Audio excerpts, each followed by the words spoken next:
One of the things I loved about the title of this event is that you combine the words education and evolution. Because it seems like the challenges we face as a species today are unprecedented. They seem to be more complex, more numerous, and more intractable than they've ever been before. And in order to meet those challenges, we will really need to evolve as a species. We'll need to discover new ways together of being and doing. And in order to do that, we'll need to discover new ways of learning together. Those ways of learning together will need to happen in teams, happen in groups, inside of our traditional institutions of learning and outside. They'll have to happen between institutions, among institutions, and most of all, they'll have to happen in a way that leverages the very powerful connected digital technologies that are currently at our disposal. So that kind of evolution is what the work of the Institute of Play is all about. It's about pioneering new modes of engagement and learning that can support us as a species in the 21st century. So the Institute of Play is a research and design studio. We've designed lots of different kinds of things. We've designed institutions, we've designed games, we've designed online platforms and products, and we've designed summer camps and services and programs and professional development, lots of different kinds of things. Currently our work is divided into 3 distinct labs, which gives our work 3 distinct areas of focus or lines of inquiry. The first area of our work is where we started as an organization, and it's what I'm going to talk about today mostly. Reimagining what school should look like to actually engage students in the 21st century, the Quest schools.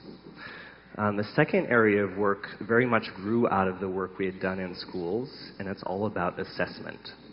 We knew that unless we started to tackle the question of how assessment is practiced today, the danger with the schoolwork is that it would fall back to the status quo, because assessments drive so many of the choices that are made in schools today in the US. So whereas traditional assessments are really good at determining the information, the concepts, the knowledge in a student's head at any one moment in time, really great at taking snapshots of that knowledge, we know that those kinds of snapshots are good indicators of how successful they may be in the school environment, but are actually pretty poor indicators of how successful they'll be in life and how they will be able to participate in civic society. So we wondered if we could create a new kind of assessment that would look not at the information in a student's head, but rather at the choices a student made within a simulated world, in other words, a game. So that work brings together a large number of partners who don't usually play the same game together. We have big fish from the commercial game industry, like Electronic Arts. We have sort of the world leaders in assessment design, ETS, the Educational Testing Service. And we have a host of other partners from universities and companies like Pearson, all just trying to explore that key question of how we can rethink assessment. That's a project out in Silicon Valley. The third area of work, which is based in New York City, is all about trying to discover how we can build communities of learning that exist outside of traditional learning institutions or exist between institutions. We've done a lot of work on those kinds of questions with cultural institutions like the Smithsonian and the Museum of Modern Art. We've worked with businesses on that kind of question. How do we build community that really doesn't have a home, or is distributed, or depends heavily on online? So today I'm going to be talking about the Quest schools. And before I get into the guts of the school, I'm going to give you the statistics of the school so we all know kind of what I'm talking about. There are 2 Quest schools currently. One of those schools is in New York City. That was the first school we opened. It's called Quest to Learn. It is a public school, very important to note. It opened in 2009. Currently it's serving students in grades 6 through 9. By the year 2015, it'll be serving students in grades 6 through 12, so full middle school and high school experience. The student body is very representative of what you'll find racially and ethnically within District 2 in New York City. It's a very diverse school. It is a non-selective school, so no test to get in. Anyone can come. And about 40% of our kids receive what's called a free or reduced lunch, which is an indicator of socioeconomic status, so similar to high-tech high. That's Quest to Learn. The second Quest school we opened was in Chicago. We opened it just last year. And it was our first attempt to try to think about how you could take what we're doing in New York at Quest to Learn and adapt it for an environment, a culture, a population of students that was completely different.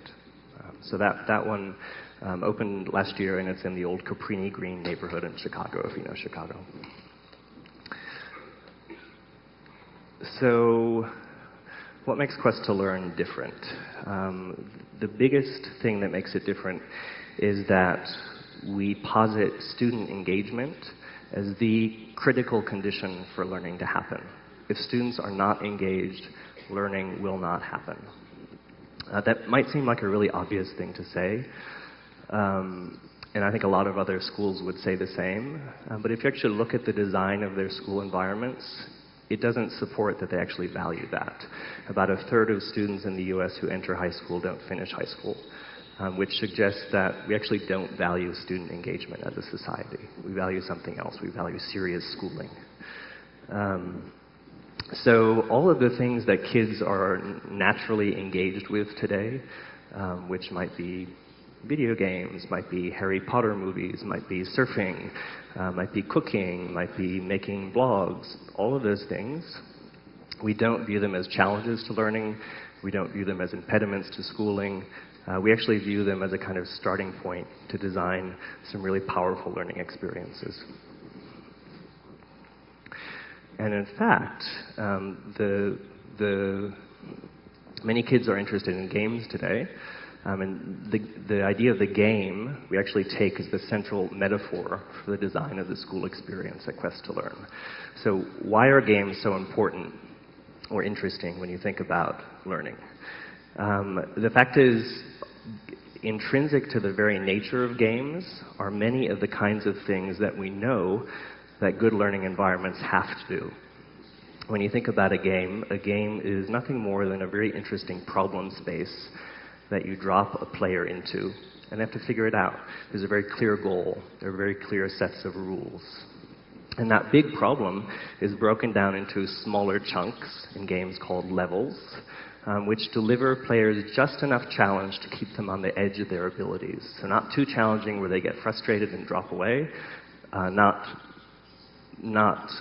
challenging enough so they get bored and stop playing. Games are also really fabulous at using data to deliver feedback to players, to tell them where they are, where they need to go, and to start them thinking, strategizing about how to get there. Games in multiplayer environments invite people to collaborate to solve tough problems. Again, great for a learning environment. And games in multiplayer environments also activate other players as resources for each other. So players actually start teaching each other. Again, great for a learning environment. Pacing in games is often flexible, so people can progress at their own pace, and there are multiple pathways through a game toward mastery. All fantastic for learning. Probably the most important thing that's really great for learning in games, though, is that there is no such thing as failure in a game. People will play and play and play and fail and fail and fail. They're not notice that they're failing. It's called practice. It's just part of what you do to get to where you want to be in a game. So Quest to Learn is not a school where kids play games all day. It is certainly not a school where all the learning happens through video games and kids are wired to machines all day. It is a school that strives to use games as a kind of design metaphor to redesign the experience of school itself. And it's a school that grew out of a lot of research that the MacArthur Foundation in the US had put together by convening a research network. It grew directly out of that work. They came out of that work with hypotheses about what learning environments might need to look like in order to engage kids in the 21st century. And Quest to Learn was the first attempt to actually build one of those environments. So at the heart of Quest to Learn is a really important collaboration between three people. a teacher, a game designer, and a learning designer. It lies at the very heart of everything about the school. These three people come together to design all the learning that happens within the school, and they all bring very different kinds of expertise to that task. The game designer is very skilled at making experiences that are so irresistible, so engaging, that people can't put them down. And that's what we want learning to be. The teacher is skilled at knowing what actually works in a classroom, what their students need. And the learning, we actually tried to do this with just two people when we were first starting the school, and it didn't work. We found that we needed the third person, the learning designer, to act as a bridge between these two people. And the learning designer is someone who has a strong background in the classroom, but has since gone on to other things, writing curriculum, thinking at a more strategic level about the learning that happens within the context of a school. So these three people design all the learning that happens in the school, and I'll show you what that looks like in a second. They do a couple other things that are really important for the life of the school as well. One thing is they support teachers. It's so hard to be a teacher today. There's so much they're required to do. There's so many people coming at them, telling them exactly what they should be doing.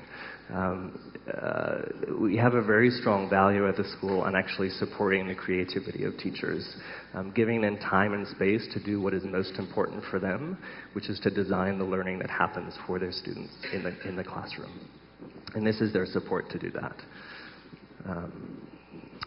The other thing that this team does for the school is that it opens a context within the school for outside the real world to come in and actually participate in the learning community of the school. Two of these people are Institute of Play employees. So Institute of Play is kind of the biggest community organization that plays a part in the life of the school. But these two designers bring with them lots of other connections to lots of other things within the city.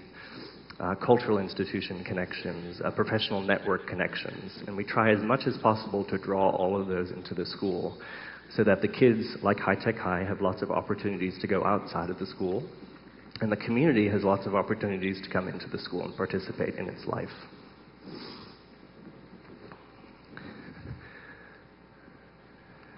Okay, so what does the learning actually look like? What makes it different?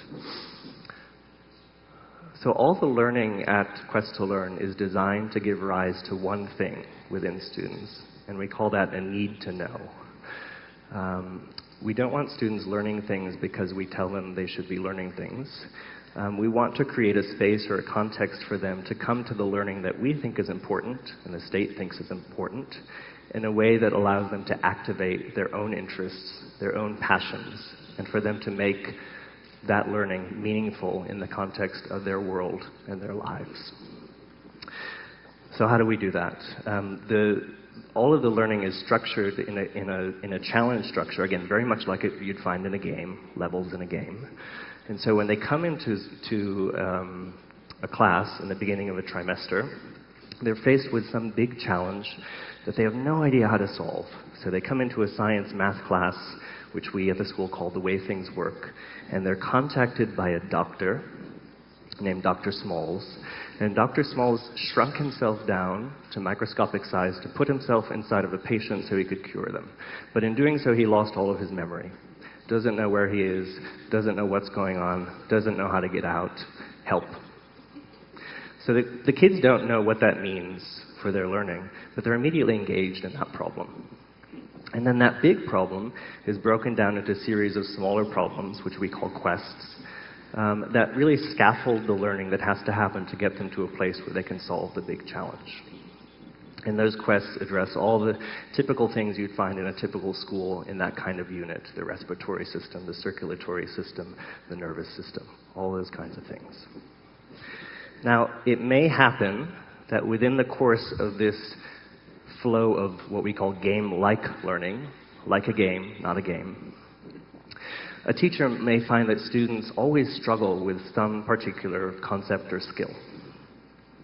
And the teacher will bring that to the attention of our designers, and the designers may design a discrete game that the students can play in order to give them an opportunity to practice that piece of knowledge or skill. So what you're seeing here is a game that our designers designed in order to give kids a chance to practice the use of metric measurement. And this happened within the context of the Dr. Small's mission that I just mentioned.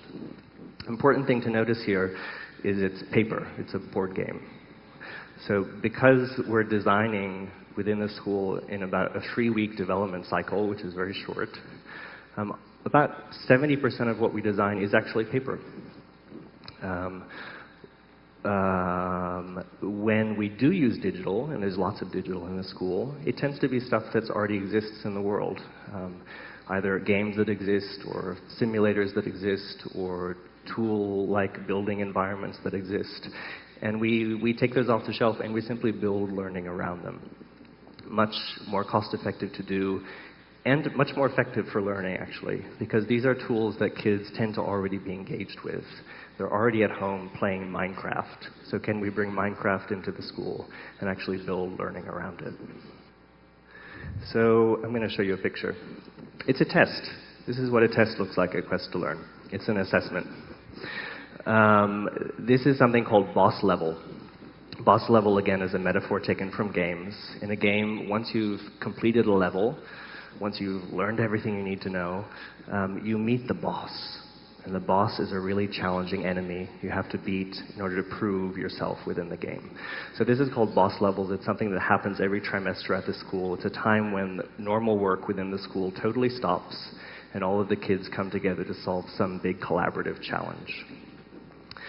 It's a wonderful, magical time within the school. First of all, because it tends to happen at the period of time when, right before vacation, where kids are normally totally checked out, and our kids are totally checked in, which is great. It's great because it allows us to actually assess, to gain evidence about the learning that happened throughout the course of the trimester in a way that kids don't even notice, so it doesn't feel like a test. It's also a moment where we can invite the community in. We can invite parents in. We can invite cultural institutions in to act as sort of witnesses to what's gone on within the learning community. So assessment is something that, through the lens of game design, really looks very different than it does in a lot of schools at Quest to Learn.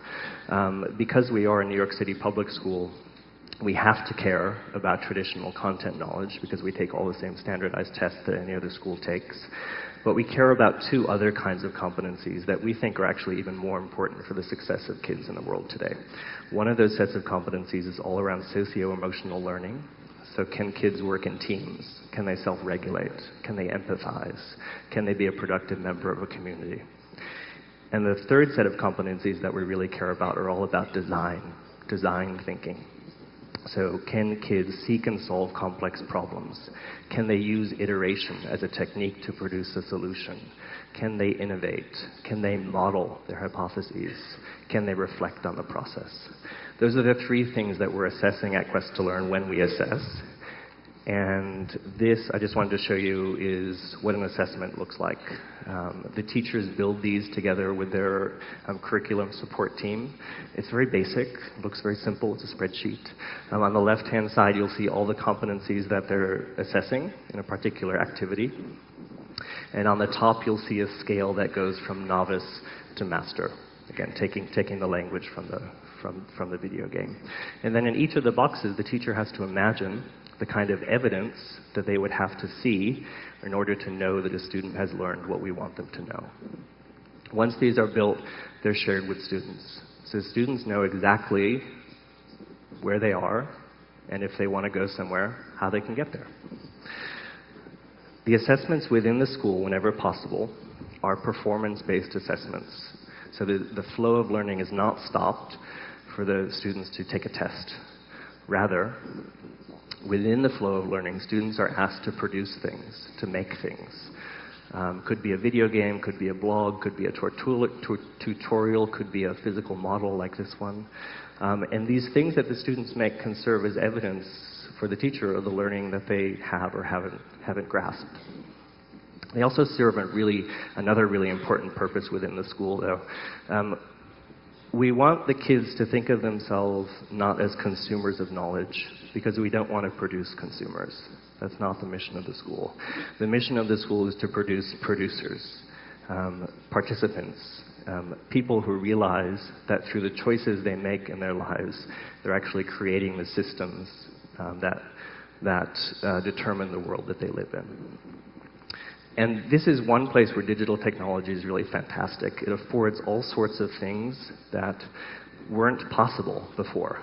So suddenly students can actually work with the same data sets that real scientists work with. They can see that knowledge is not a set of static facts and figures, but rather something that is built together by people in conversation. They can also produce something, like a blog or a video, and millions of people can see it. And that is so fantastic for a student, and it just wasn't possible before. I'm going to hurry up because I'm running out of time. So I'm going to skip around a little bit. So I've talked a little bit about games and why they're interesting in a learning environment. One of the most interesting thing about games for us at the school and in all the work we do is to realize that games are systems, and that one of the most important skills we can create or unlock in our young people today is the skill of systems thinking. To think in terms of complex systems and to know how to interact with the systems and change the systems through their behavior. And games are great because they're little tiny systems that occur in the language of play, in a language that young people understand. So we can get them playing very easily. From there, it's a very small step to get them to start to think about what's the experience I'm having here? How can I modify bits of the game to modify that experience? So they start changing things. And then we can make them aware of that. And from there, it's a very small step to actually get them to start designing their own games. So designing systems for other people, for their peers to step into and have an experience. And from there, it's a very small step to get them to start to think about the world they live in. How does the system of government work? How does the system of a community governance work? And how can they, through their participation, change those systems? So I've talked a lot. I'm going to show you a little video which is an attempt just to give you a flavor of the school. A lot of you have visited the school, which is fantastic. Many more should come. You're all welcome. But this is just a flavor of what the school looks like. How do we know there are tiny things in a drop of pond water?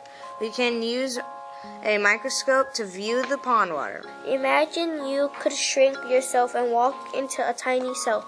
Well, what is it like inside a cell? Is it a fantastic? It's a fantastic journey. Fascinating.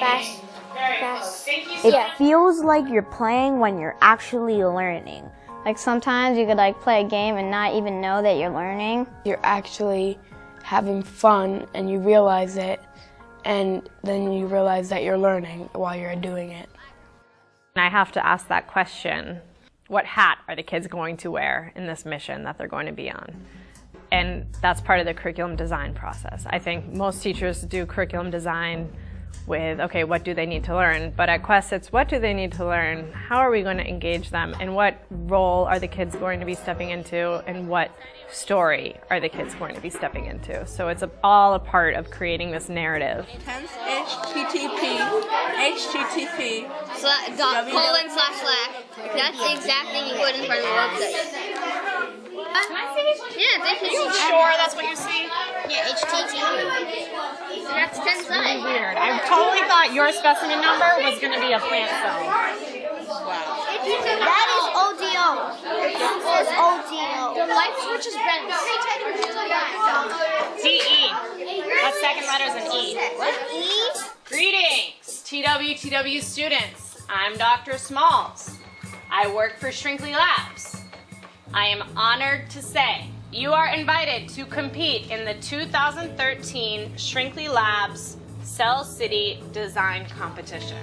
The need to know is created by this cast of characters. There's a teeny little doctor named Dr. Smalls, and he has shrunken himself and put himself inside of the body of one of his patients because he was trying to find out what this mystery disease was. And in shrinking himself, he lost all of his medical vocabulary, and he sends my students a communique.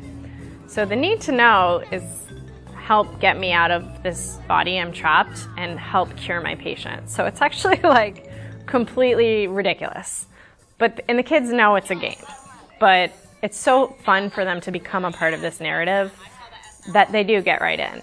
And they do get involved and start figuring out the clues of, well, where is Dr. Smalls now? Well, we know he's in this hollow space, and they start learning about the body from basically these clues of his location in the body.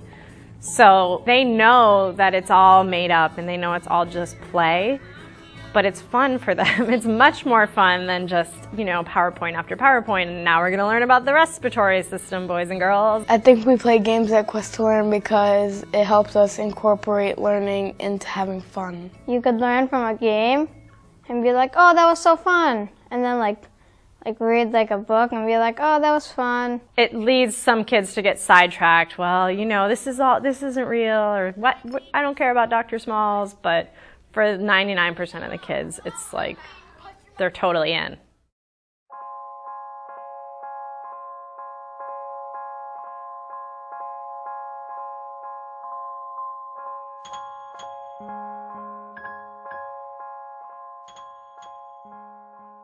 Couple last words. There's been a lot of interest in the school from around the world. A lot of people asking, will you open schools in our place? And the answer is probably not. We don't even like to think about the school as being a kind of model that you can export. What we do like to think about it as is a space of possibility that exists within a really tough public school district in the US that can act as an inspiration for other people wanting to do similar things about what is possible and what can actually be done. And we hope to use it as a kind of research and design space so that we can build sets of tools, sets of trainings, sets of resources that can be exported. Either by people who want to do something that looks similar to this in their own location, or simply by a teacher, for instance, that wants to be a little bit more savvy about using games in their classroom. So we've just started to release those resources. They're all on the website. You can check them out. And we hope to do a lot more of that in the future. So thank you. Thanks for listening.